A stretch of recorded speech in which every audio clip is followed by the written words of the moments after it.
आज 3 दिन गुजर गए। शाम का वक्त था। मैं यूनिवर्सिटी हॉल से खुश खुश चला आ रहा था। मेरे सैकड़ों दोस्त मुझे बधाइयाँ दे रहे थे। मारे खुशी के मेरी बौछें खिली जाती थीं। मेरी जिंदगी की सबसे प्यारी आरज़ू कि मैं M0A0 पास हो जाऊं पूरी हो गई थी, और ऐसी खूबी से जिसकी मुझे तनिक भी आशा न थी। मेरा नंबर अव्वल था। वाइस चांसलर ने खुद मुझसे हाथ मिलाया था और मुस्कुरा कर कहा था कि भगवान तुम्हें और भी बड़े कामों की शक्ति दे। मेरी खुशी की कोई सीमा न थी।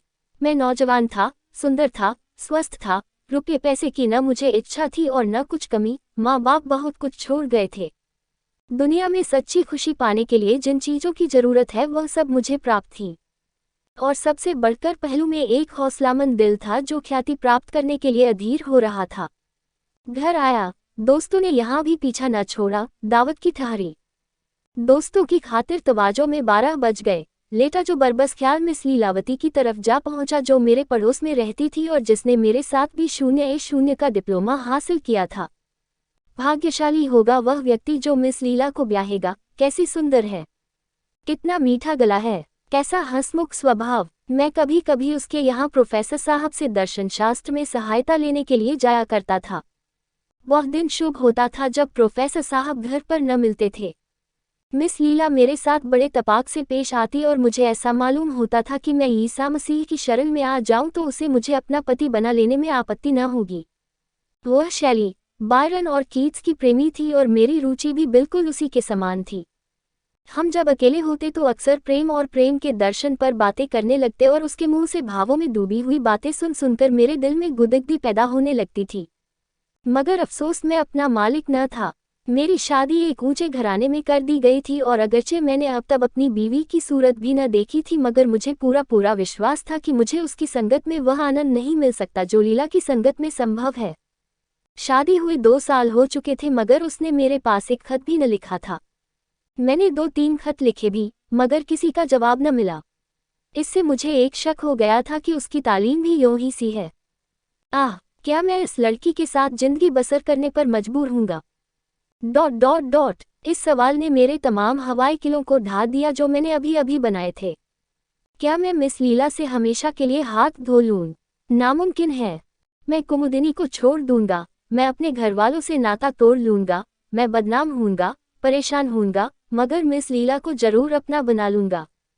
इन्हीं ख्यालों के असर में मैंने अपनी डायरी लिखी और उसे मेज पर खुला छोड़कर बिस्तर पर लेट रहा और सोचते सोचते सो गया। सवेरे उठकर देखता हूं तो बाबू निरंजन दास मेरे सामने कुर्सी पर बैठे हैं। उनके हाथ में डायरी थी जिसे सह ध्यानपूर्वक पढ़ रहे थे। उन्हें देखते ही मैं बड़े चाव से लिप्त गया। अफसोस, अब उस देवोपम स्वभाव वाले नौजवान की सूरत देखनी न नसीब होगी। अचानक मौत ने उसे हमेशा के लिए हमसे अलग कर दिया। कुमुदिनी के सगे भाई थे, बहुत स्वस्थ, सुंदर और हंसमुख। उम्र मुझसे 2 ही 4 साल ज्यादा थी। उच्च पद पर नियुक्त थे। कुछ दिनों से इसी शहर में तब्दील होकर गए थे। मेरी और उनकी दोस्ती हो गई थी। मैंने पूछा, क्या तुमने डायरी पढ़ ली? निरंजन, हाँ। मैं, मगर कुमुदिनी से कुछ न कहना। निरंजन, बहुत अच्छा। न कहूँगा। मैं इस वक्त किसी सोच में हूँ। मेरा डिप्लोमा देखा। निरंजन, घर से खत आया है। पिताजी बीमार हैं। 2-3 दिन में जाने वाला हूँ। मैं शौक से जाए, ईश्वर उन्हें जल्द स्वस्थ करे। निरंजन, तुम भी चलोगे? न मालूम कैसा पड़े कैसा न पड़े। मैं, मुझे तो इस वक्त माफ कर दो। निरंजन दास ये कहकर चले गए। मैंने हजामत बनाई, कपड़े बदले और मिस लीलावती से मिलने का चाव मन में लेकर चला। वहां जाकर देखा तो ताला पड़ा हुआ था। मालूम हुआ कि मिस लीला साहिबा की तबीयत 2-3 दिन से खराब थी। आबहवा बदलने के लिए नैनीताल चली गई थी। अफसोस, मैं हाथ मसलकर रह गया। क्या लीला मुझसे नाराज थी? उसने मुझे क्यों खबर न दी? लीला, क्या तू बेवफा है? तुझसे बेवफाई की उम्मीद न थी। फौरन पक्का इरादा कर लिया कि आज की डाक से नैनीताल चल दूं। मगर घर आया तो लीला का खत मिला। कांपते हुए हाथों से खोला। लिखा था, मैं बीमार हूँ, मेरे जीने की कोई उम्मीद नहीं है। डॉक्टर कहते हैं कि प्लेग है। जब तक तुम आओगे शायद मेरा किस्सा तमाम हो जाएगा। आखिरी वक्त तुमसे न मिलने का सख्त सदमा है। मेरी याद दिल में कायम रखना। मुझे सख्त अफसोस है कि तुमसे मिलकर नहीं आई। मेरा कसूर माफ करना और अपनी अभागिनी लीला को भूला मत देना। खत मेरे हाथ से छूटकर गिर पड़ा। दुनिया आंखों में अंधेरी हो गई। मुंह से एक ठंडी आह निकली। बिना एक क्षण गंवाए मैंने बिस्तर बांधा और नैनीताल चलने को तैयार हो गया। घर से निकला ही था कि प्रोफेसर बोस से मुलाकात हो गई। कॉलेज से चले आ रहे थे, चेहरे पर शोक लिखा हुआ था। मुझे देखते ही उन्होंने जेब से एक तार निकालकर मेरे सामने फेंक दिया। मेरा कलेजा धक से हो गया, आंखों में अंधेरा छा गया। तार कौन उठाता है, हाय मारकर बैठ गया। लीला, तू इतनी जल्द मुझसे जुदा हो गई। मैं रोता हुआ घर आया और चारपाई पर मुंह ढांककर खूब रोया। नैनीताल जाने का इरादा खत्म हो गया। 10-12 दिन तक मैं उन्माद की सी दशा में इधर उधर घूमता रहा। दोस्तों की सलाह हुई कि कुछ रोज के लिए कहीं घूमने चले जाओ। मेरे दिल में भी ये बात जम गई। निकल खड़ा हुआ और 2 महीने तक विंध्याचल, पारसनाथ वगैरह पहाड़ियों में आवारा फिरता रहा। ज्यों त्यों करके नई नई जगहों और दृश्यों की सैर से तबीयत का जरा तस्कीन हुई। मैं आबू में था जब मेरे नाम तार पहुंचा कि मैं कॉलेज की असिस्टेंट प्रोफेसरी के लिए चुना गया हूँ। जी तो न चाहता था कि फिर इस शहर में आऊं, मगर प्रिंसिपल के खत ने मजबूर कर दिया। लाचार लौटा और अपने काम में लग गया। जिंदादिली नाम को न बाकी रही थी। दोस्तों की संगत से भागता और हंसी मजाक से चिढ़ मालूम होती। एक रोज शाम के वक्त मैं अपने अंधेरे कमरे में लेटा हुआ कल्पना लोक की सैर कर रहा था कि सामने वाले मकान से गाने की आवाज आई। आह, क्या आवाज थी, तीर की तरह दिल में चुभी जाती थी। स्वर कितना करुण था। इस वक्त मुझे अंदाजा हुआ कि गाने में क्या असर होता है। तमाम रोंगटे खड़े हो गए, कलेजा महसूसने लगा और दिल पर एक अजीब वेदना सी छा गई। आंखों से आंसू बहने लगे। हाय, ये लीला का प्यारा गीत था, पिया मिलन है कठिन बावरी। मुझसे जबत न हो सका। मैं एक उन्माद की सी दशा में उठा और जाकर सामने वाले मकान का दरवाजा खटखटाया। मुझे उस वक्त ये चेतना न रही कि एक अजनबी आदमी के मकान पर आकर खड़े हो जाना और उसके एकांत में विघ्न डालना परले दर्जे की असभ्यता है। एक बुढ़िया ने दरवाजा खोल दिया और मुझे खड़े देखकर लपकी हुई अंदर गई। मैं भी उसके साथ चला गया। दहलीज तय करते ही एक बड़े कमरे में पहुंचा। उस पर एक सफेद फर्श बिछा हुआ था, कावड़ तकिए भी रखे थे। दीवारों पर खूबसूरत तस्वीरें लटक रही थीं और एक 16-17 साल का सुंदर नौजवान जिसकी अभी मसें भीग रही थी मसनद के करीब बैठा हुआ हारमोनियम पर गा रहा था। मैं कसम खा सकता हूं कि ऐसा सुंदर स्वस्थ नौजवान मेरी नज़र से कभी नहीं गुजरा। चालढाल से सिख मालूम होता था। मुझे देखते ही चौंक पड़ा और हारमोनियम छोड़कर खड़ा हो गया। शर्म से सिर झुका लिया और कुछ घबराया हुआ सा नजर आने लगा। मैंने कहा, माफ कीजिएगा, मैंने आपको बड़ी तकलीफ दी। आप इस फन के उस्ताद मालूम होते हैं। खासकर जो चीज़ अभी आप गा रहे थे वह मुझे पसंद है। नौजवान ने अपनी बड़ी बड़ी आंखों से मेरी तरफ देखा और सर नीचा कर लिया और होठों ही में कुछ अपने नौसिखिएपन की बात कही। मैंने फिर पूछा, आप यहाँ कब से हैं? नौजवान, 3 महीने के करीब होता है। मैं आपका शुभ नाम? नौजवान, मुझे मेहर सिंह कहते हैं। मैं बैठ गया और बहुत गुस्ताखाना बेतकल्लुफी से मेहर सिंह का हाथ पकड़कर बिठा दिया और फिर माफ़ी मांगी। उस वक्त की बातचीत से मालूम हुआ कि वो पंजाब का रहने वाला है और यहाँ पढ़ने के लिए आया हुआ है। शायद डॉक्टरों ने सलाह दी थी कि पंजाब की आबहवा उसके लिए ठीक नहीं है। मैं दिल में तो झेपा कि एक स्कूल के लड़के के साथ बैठकर ऐसी बेतकल्लुफी से बातें कर रहा हूँ, मगर संगीत के प्रेम ने इस ख्याल को रहने न दिया। रस्मी परिचय के बाद मैंने फिर प्रार्थना की कि वही चीज़ छेड़िए। मेहर सिंह ने आंखें नीची करके जवाब दिया कि मैं अभी बिल्कुल नौसिखिया हूँ। मैं ये तो आप अपनी जबान से कहिए। मेहर सिंह झेंपकर, आप कुछ फरमाएं, हारमोनियम हाजिर है। मैं इस फन में बिल्कुल कोरा हूँ, वरना आपकी फरमाइश जरूर पूरी करता। इसके बाद मैंने बहुत आग्रह किया मगर मेहर सिंह झेपता ही रहा। मुझे स्वभावत शिष्टाचार से घृणा है। हालांकि इस वक्त मुझे रुखा होने का कोई हक न था, मगर जब मैंने देखा कि यह किसी तरह न मानेगा तो जरा रुखाई से बोला, खैर जाने दीजिए। मुझे अफसोस है कि मैंने आपका बहुत वक्त बर्बाद किया। माफ कीजिए। ये कहकर उठ खड़ा हुआ। मेरी रोनी सूरत देखकर शायद मेहर सिंह को उस वक्त तरस आ गया। उसने झिपते हुए मेरा हाथ पकड़ लिया और बोला, आप तो नाराज हुए जाते हैं। मुझे आपसे नाराज होने का हक हासिल नहीं। मेहर सिंह, अच्छा बैठ जाइए, मैं आपकी फरमाइश पूरी करूंगा, मगर मैं अभी बिल्कुल अनाड़ी हूँ। मैं बैठ गया और मेहर सिंह ने हारमोनियम पर वही गीत अलापना शुरू किया, पिया मिलन है कठिन बावरी। कैसी सुरीली तान थी, कैसी मीठी आवाज, कैसा बेचैन करने वाला भाव। उसके गले में वह रस था जिसका बयान नहीं हो सकता। मैंने देखा कि गाते गाते खुद उसकी आंखों में आंसू भर आए। मुझ पर इस वक्त एक मोहक सपने की सी दशा छाई हुई थी। एक बहुत मीठा नाजुक दर्दनाक असर दिल पर हो रहा था जिसे बयान नहीं किया जा सकता। एक हरे भरे मैदान का नक्शा आंखों के सामने खींच गया और लीला, प्यारी लीला इस मैदान पर बैठी हुई मेरी तरफ हसरतनाक आंखों से ताक रही थी। मैंने एक लंबी आह भरी और बिना कुछ कहे उठ खड़ा हुआ। इस वक्त मेहर सिंह ने मेरी तरफ ताका। उसकी आंखों में मोती के कतरे डुबाए हुए थे और बोला, कभी कभी तशरीफ लाया कीजिएगा। मैंने सिर्फ इतना जवाब दिया, मैं आपका बहुत कृतज्ञ हूँ। धीरे धीरे मेरी यह हालत हो गई कि जब तक मेहर सिंह के यहाँ जाकर 2-4 गाने न सुन लूं जी को चैन न आता। शाम हुई और जा पहुंचा। कुछ देर तक गानों की बहार लूटता और तब उसे पढ़ाता। ऐसे जहीन और समझदार लड़के को पढ़ाने में मुझे खास मजा आता था।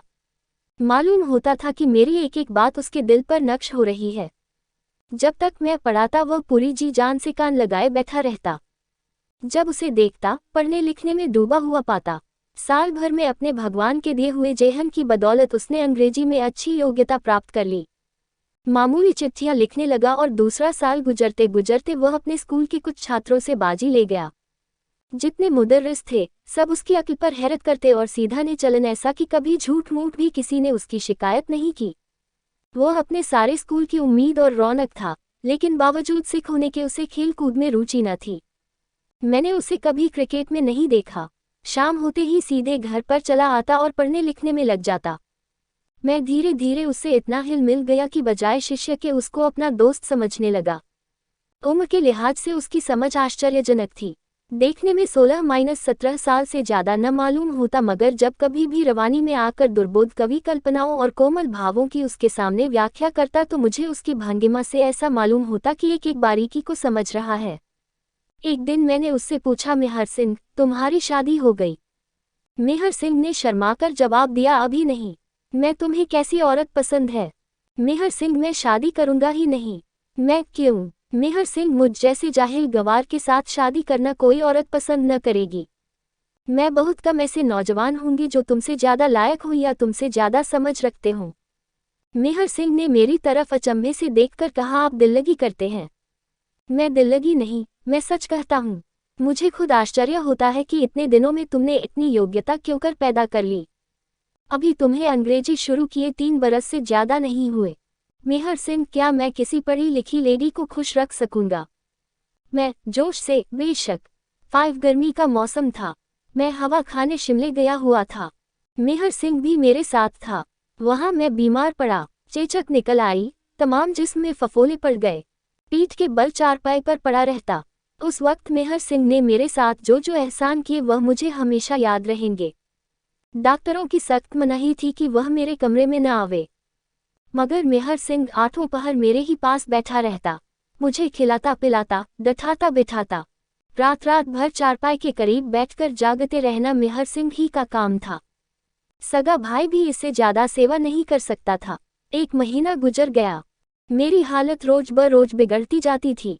एक रोज मैंने डॉक्टर को मेहर सिंह से कहते हुए सुना कि इनकी हालत नाजुक है। मुझे यकीन हो गया कि अब न बचूंगा, मगर मेहर सिंह कुछ ऐसी दृढ़ता से मेरी सेवा शुश्रूषा में लगा हुआ था कि जैसे वह मुझे जबरदस्ती मौत के मुंह से बचा लेगा। एक रोज शाम के वक्त मैं कमरे में लेटा हुआ था कि किसी की सिसकी लेने की आवाज आई। वहां मेहर सिंह को छोड़कर और कोई न था। मैंने पूछा, मेहर सिंह, तुम रोते हो?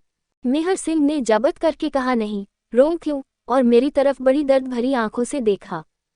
मैं तुम्हारे सिसकने की आवाज आई। मेहर सिंह, वह कुछ बात न थी, घर की याद आ गई थी। मैं सच बोलो। मेहर सिंह की आंखें फिर दबा आईं। उसने मेज पर से आईना उठाकर मेरे सामने रख दिया। हे नारायण! मैं खुद अपने को पहचान न सका। चेहरा इतना ज्यादा बदल गया था। रंगत बजाय सुर्ख के स्याह हो रही थी और चेचक के बदनुमा दागों ने सूरत बिगाड़ दी थी। अपनी यह बुरी हालत देखकर मुझसे भी जबत न हो सका और आंखें दबा गईं। वह सौंदर्य जिस पर मुझे इतना गर्व था बिल्कुल विदा हो गया। मैं शिमले से वापस आने की तैयारी कर रहा था। मेहर सिंह उसी रोज मुझसे विदा होकर अपने घर चला गया था। मेरी तबीयत बहुत उचाट हो रही थी। असबाब सब बन चुका था कि एक गाड़ी मेरे दरवाजे पर आकर रुकी और उसमें से कौन उतरा? मिस लीला। मेरी आंखों को विश्वास न हो रहा था, चकित होकर ताकने लगा। मिस लीलावती ने आगे बढ़कर मुझे सलाम किया और हाथ मिलाने को बढ़ाया। मैंने भी बौखलाहट में हाथ तो बढ़ा दिया, पर अभी तक ये यकीन नहीं हुआ था कि मैं सपना देख रहा हूँ या हकीकत है। लीला के गालों पर वह लाली न थी, न वह चुलबुलापन, बल्कि वह बहुत गंभीर और पीली पीली सी हो रही थी। आखिर मेरी हैरत कम न होते देखकर उसने मुस्कुराने की कोशिश करते हुए कहा, तुम कैसे जेंटलमैन हो कि एक शरीफ लेडी को बैठने के लिए कुर्सी भी नहीं देते। मैंने अंदर से कुर्सी लाकर उसके लिए रख दी, मगर अभी तक यही समझ रहा था कि सपना देख रहा हूँ। लीलावती ने कहा, शायद तुम मुझे भूल गए। मैं भूल तो उम्र भर नहीं सकता, मगर आंखों को एतबार नहीं आता। लीला, तुम तो बिल्कुल पहचाने नहीं जाते। तुम भी तो वह नहीं रही। मगर आखिर यह भेद क्या है? क्या तुम स्वर्ग से लौट आई? लीला, मैं तो नैनीताल में अपने मामा के यहाँ थी। और वह चिट्ठी मुझे किसने लिखी थी और तार किसने दिया था? लीला, मैंने ही। मैं क्यों? तुमने मुझे ये धोखा क्यों दिया? शायद तुम अंदाजा नहीं कर सकती कि मैंने तुम्हारे शोक में कितनी पीड़ा सही है। मुझे उस वक्त एक अनोखा गुस्सा आया, ये फिर मेरे सामने क्यों आ गई? मर गई थी तो मरी ही रहती। लीला, इसमें एक गुर था, मगर यह बातें तो फिर होती रहेंगी। आओ इस वक्त तुम्हें अपनी एक लेडी फ्रेंड से इंट्रोड्यूस कराऊं, वह तुमसे मिलने की बहुत इच्छुक है। मैंने अचरज से पूछा, मुझसे मिलने को? मगर लीलावती ने इसका कुछ जवाब न दिया और मेरा हाथ पकड़कर ही गाड़ी के सामने ले गई। उसमें एक युवती हिंदुस्तानी कपड़े पहने बैठी हुई थी। मुझे देखते ही उठ खड़ी हुई और हाथ बढ़ा दिया। मैंने लीला की तरफ सवाल करती हुई आंखों से देखा। लीला, क्या तुमने नहीं पहचाना? मुझे अफसोस है कि मैंने आपको पहले कभी नहीं देखा, और अगर देखा भी हो तो घूंघट की आड़ से क्यों कर पहचान सकता हूँ। लीला, ये तुम्हारी बीवी कुमुदिनी है। मैंने आश्चर्य के स्वर में कहा, कुमुदिनी यहाँ? लीला, कुमुदिनी, मुंह खोल दो और अपने प्यारे पति का स्वागत करो। कुमुदिनी ने कांपते हुए हाथों से जरा सा घूंघट उठाया। लीला ने सारा मुंह खोल दिया और ऐसा मालूम हुआ कि जैसे बादल से चांद निकल आया। मुझे ख्याल आया, मैंने ये चेहरा कहीं देखा है। कहाँ? उसकी नाक पर भी तो वही तिल है, उंगली में वही अंगूठी भी है। लीला, क्या सोचते हो, अब पहचाना? मेरी कुछ अक्ल काम नहीं करती। हूबहू यही हुलिया मेरे एक प्यारे दोस्त मेहर सिंह का है। लीला मुस्कुराकर, तुम तो हमेशा निगाह के तेज बनते थे, इतना भी नहीं पहचान सकते? मैं खुशी से फूल उठा कुमुदिनी मेहर सिंह के भेस में। मैंने उसी वक्त उसे गले से लगा लिया और खूब दिल खोलकर प्यार किया। इन कुछ क्षणों में मुझे जो खुशी हुई उसके मुकाबले में जिंदगी भर की खुशियां हैं। हम दोनों आलिंगन पाश में बंधे हुए थे। कुमुदिनी, प्यारी कुमुदिनी के मुंह से आवाज न निकलती थी। हाँ, आंखों से आंसू जारी थे। मिस लीला बाहर खड़ी कोमल आंखों से ये दृश्य देख रही थी। मैंने उसके हाथों को चूमकर कहा, प्यारी लीला, तुम सच्ची देवी हो, जब तक जिएंगे तुम्हारे कृतज्ञ रहेंगे। लीला के चेहरे पर एक हल्की सी मुस्कुराहट दिखाई दी। बोली, अब तो शायद तुम्हें मेरे शोक का काफी पुरस्कार मिल गया।